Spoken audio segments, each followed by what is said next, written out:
Salut à tous les gars, donc aujourd'hui on se retrouve pour une toute nouvelle vidéo. Donc aujourd'hui on se retrouve pour un nouvel épisode de la série 365 jours pour percer. Donc aujourd'hui au programme, j'ai filmé ma séance de course à pied du jour.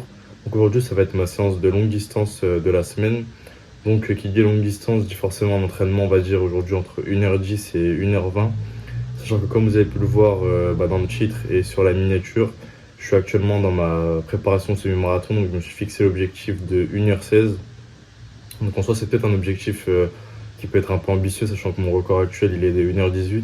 Mais au vu du temps que j'ai pu faire aux 10 km des Champs-Élysées, donc j'ai battu mon record, j'ai fait 33 minutes et 52 secondes, bah, ça m'a vraiment mis en confiance et je sens que j'ai le niveau réellement pour atteindre ce temps-là. Donc au minimum, mon objectif c'est de faire au moins 1h16 pour être réellement satisfait de moi et satisfait de la préparation que j'ai fait. Mais donc au niveau du programme de la séance aujourd'hui, donc ça va être une séance que j'ai déjà présentée dans des précédentes vidéos. Et c'est une séance, l'une de mes séances préférées durant les longues distances. Donc je vais faire 4 fois 5 minutes. Donc ça c'est pour la partie, on va dire, intervalle de travail. Sans qu'au début je fais une partie échauffement, une partie retour au calme à la fin. Mais donc au niveau de la partie travail, donc ça va être 5 fois 5 minutes avec 5 minutes de repos entre chaque intervalle. Et au niveau du rythme que je vais viser durant ces intervalles-là, je pense que je vais essayer de viser un rythme entre 3,35 et 3,40 durant les deux premiers 5 minutes. Et sûrement entre 3,30 et 3,35 durant les deux derniers, parce que ça va me permettre de pouvoir travailler à des allures qui sont proches de l'allure que je souhaite viser le jour de ma course, parce que si je veux réussir à tenir le rythme en 1h16, il faudra que je tienne 3 minutes 36 par kilomètre.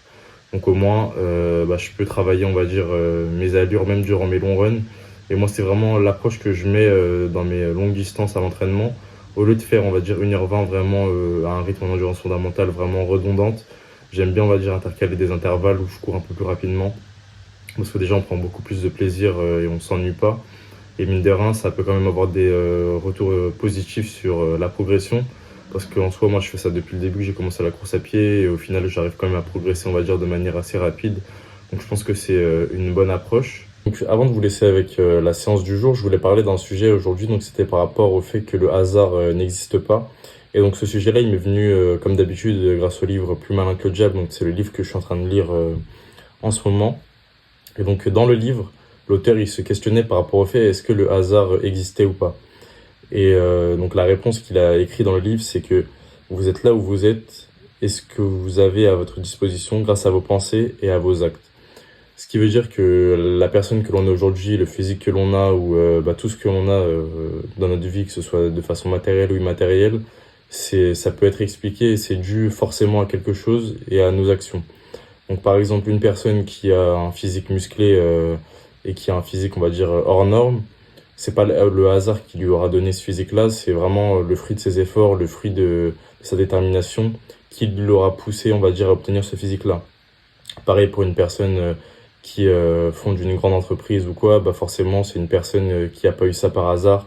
Elle aura dû travailler dans l'ombre, charbonner, ne jamais rien lâcher pour atteindre ça.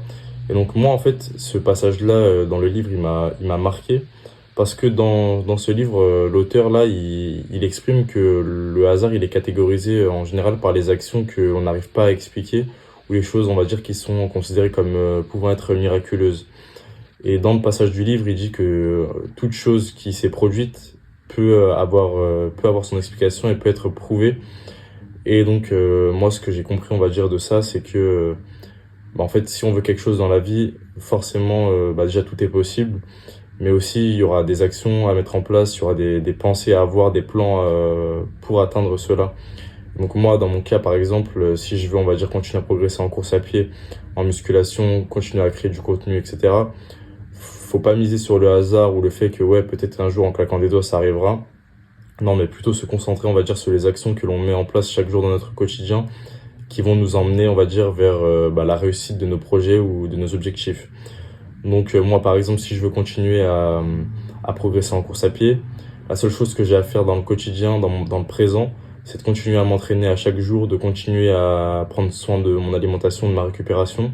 Et forcément avec l'effet cumulé etc., dans 3 ans, je serai meilleur qu'aujourd'hui. Et ce sera pas le hasard, ce sera juste la résultante de toutes les actions que j'ai pu faire. Et donc ensuite, ces choses-là, vous pouvez les implémenter par rapport à vos vies, que ce soit par rapport à vos diplômes, à vos autres projets personnels. Et je trouve que ça permet vraiment de relativiser par rapport à notre vie et de se dire qu'en fait, la seule chose qu'on a à faire, c'est de mettre les actions chaque jour pour avancer dans une direction et qu'en soi, ça vient pas en claquant des doigts, mais aussi que vu que tout ce qui arrive peut être prouvé, on a juste à mettre en place les actions et forcément les résultats ils arriveront avec le temps. Je voulais surtout parler de pourquoi c'était important de passer à l'action plutôt que de trop intellectualiser les choses et on va dire être inactif. Donc j'espère que ça pourra vous aider, que vous avez pu en tirer de la valeur. Dites-moi ce que vous en avez pensé dans les commentaires, si vous voulez en parler ou quoi. Moi je vais aller me préparer pour aller courir et je vous laisse avec la suite de la vidéo. J'ai commencé, faut que je finisse alors, dans la caisse j'allume stick. Liquide la salade à la pelle. T'avais besoin de fric, personne répond à l'appel. Je l'ai laissé juste un moment, juste pour rentrer gagnant, revenir blindé.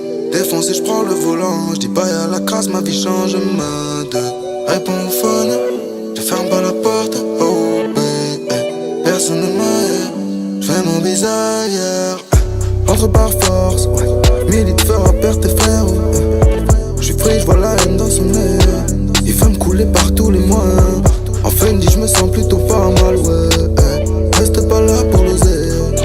Mamie on prépare le meilleur, rentre par force, milite fera perdre tes frères, je suis free, je vois la haine dans son œil. Il veut me couler par tous les mois. Enfin il me dit je me sens plutôt pas mal, ouais. Reste pas là pour... Les gars, donc là j'ai terminé ma séance de course à pied comme je vous ai dit, donc j'ai fait un peu plus de 19 km au final. Donc ça s'est super bien passé, j'ai réussi à tenir tous les rythmes que je vous avais dit avant dans la vidéo. Donc j'ai même couru plus vite les périodes d'intervalle. Il y en a le premier je l'ai fait en 3 minutes 23, dans tous les cas je vous mettrai à l'écran le récapitulatif. Donc le premier en 3,23, le deuxième en 3,30, le troisième en 3,33 et le quatrième en 3,33 aussi. Donc on va dire j'ai baissé un petit peu mon rythme au fil de la séance, mais c'est dû à la fatigue, etc. Forcément, à force d'enchaîner les intervalles, le rythme il baisse. Sachant que là c'était ma course de reprise après le 10 km des Champs-Élysées. Donc j'ai pris une pause de 4 jours sans courir, quand même des courbatures surtout au quadriceps, donc j'ai préféré pas prendre de risques et me reposer. Donc là j'étais quand même en forme.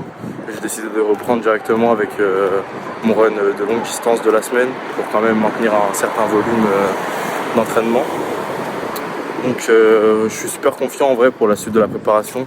J'arrive à tenir déjà des rythmes comme ça alors que ma course elle est dans à peu près un mois. Donc c'est super encourageant. Et dans tous les cas je vous montrerai au fil des semaines et au fil des mois l'évolution de mon niveau en course à pied. Donc voilà, j'espère que la vidéo vous aura plu, que vous avez pu en tirer de la valeur de tout ce que j'ai pu faire tout au long de la vidéo. N'hésitez pas à liker, à vous abonner pour me soutenir et prenez soin de vous, on se revoit très vite.